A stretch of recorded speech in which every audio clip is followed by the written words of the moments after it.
Hello there, my crafty friends. It's Ashley Pfeiffer, the maker behind Stamped AF. I am an independent Stampin' Up! Demonstrator in Canada. And for this month's Stamping Society projects, we are using our favorite suite from the annual catalog. That was tricky for me, as you can kind of see from this mashup. Now, this is my sample. I am changing it up so that I am indeed using a suite instead of mixing them. I've got the Texture Chic DSP. I've got the what's this called? So I've got some of the Abigail Rose DSP. I've got some of the Texture Chic DSP. I've used the Cottage Rose bundle. And I thought, you know what? As pretty as this is, and this is the first time that I had inked that up, I am going to give you the true suite. So you're going to take a look at this, and it's going to be pretty much the same. We're just going to be using the Season of Chic bundle. So let's take a look.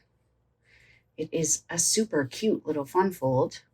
So I'm going to show you how to do that, but please know that if you want the measurements and supply list and all of that, you are going to need the Stamping Society tutorial, which gives you 6 projects from each of the design team members. And our team members get that for free. You can purchase it outright. There's a different fee for each of the different markets, or you can get it with a minimum purchase from the demonstrator in your market. So without further ado, let me show you how I did this.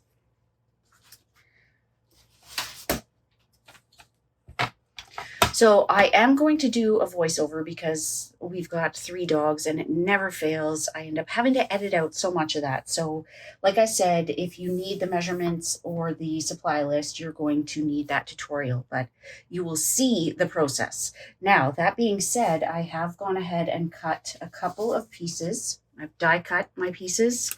I am using the beautiful rose gold foil. I tried it with brushed gold. I tried it with petal pink, and rose gold seemed to be the best. Now, if you notice on my original card, this is popped up, just the frame part of it. And I thought, instead of adding the edges of Stampin' Dimensionals, I'm just going to glue these together. It doesn't quite give us the same height as using dimensionals, but who knows? Maybe it'll be just what I need. So let's get our craft on.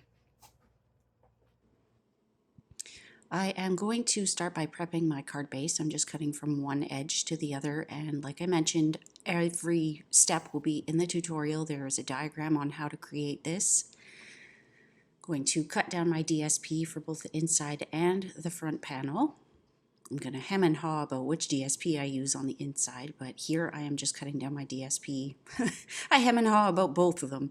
So this is ultimately what I land on for the inside. I'm going to go back and forth a little bit here. Do I want the evening evergreen? Do I want the seashells? Do I want the gold? Because it felt like a crime to be hiding that gold. I'm almost there. So now I've decided I'm going to use the evening evergreen on the inside, so I have cut my DSP, and you need to note that it is cut from the other corner when it's going on the inside. I'm just going to adhere all this DSP now that all this hemming and hawing is over with. I'll adhere it to the card base and to the mini card. Anytime I refer to the mini card in the tutorial, it will be this little flap right here.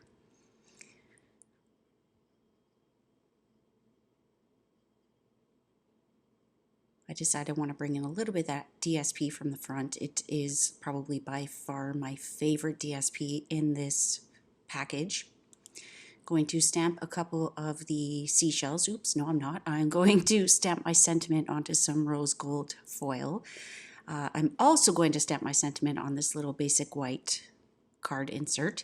This is the new embossing kit in the mini catalog, and if it isn't on your wish list or on your radar, you're going to love it. The spoon and the extra brush do not come with. That's just a spoon from Dollar Tree that you can get like in the catering section.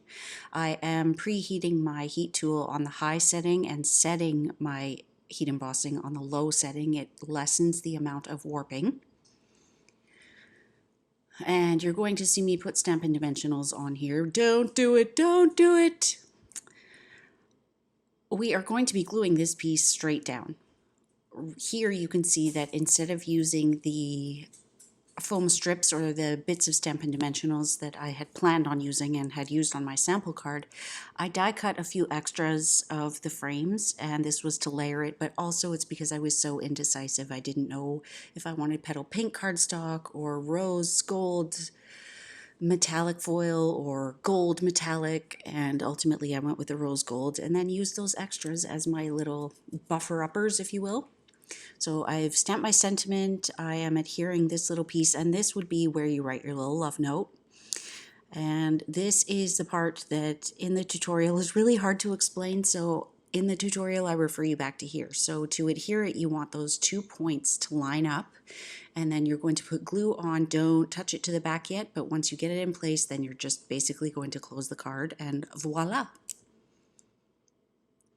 So here's where I realized, nope, I did not want to pop that up, so I'm going to peel it up, peel all those dimensionals off. Yeah. 4 dimensionals were sacrificed in the making of this video. So I'm just using an adhesive eraser to get the little bits off, because if I don't, I will have some bumps on the final card, and I don't want that. Any kind of flaw or error that you have with metallic foil is going to be amplified like 100 times over. So here I am just holding down those frames so that they adhere nicely. I am going to adhere my seashells. And for the conch shell, I just put a little bit of washi tape on the back of it and then reinserted those pieces back in. I felt like having it hollow just wasn't working with the look that I was going for. So you can see I've got some tape, and now I'm just adding a couple of mini dimensionals so that I can pop it up. And because the DSP on this card is so gorgeous and we've already added some foil, I felt like the only thing it needed was a little bit of ribbon, so I'm bringing in that gold Simply Elegant trim, and that finishes it off. I felt like an embellishment was just going to take it too far.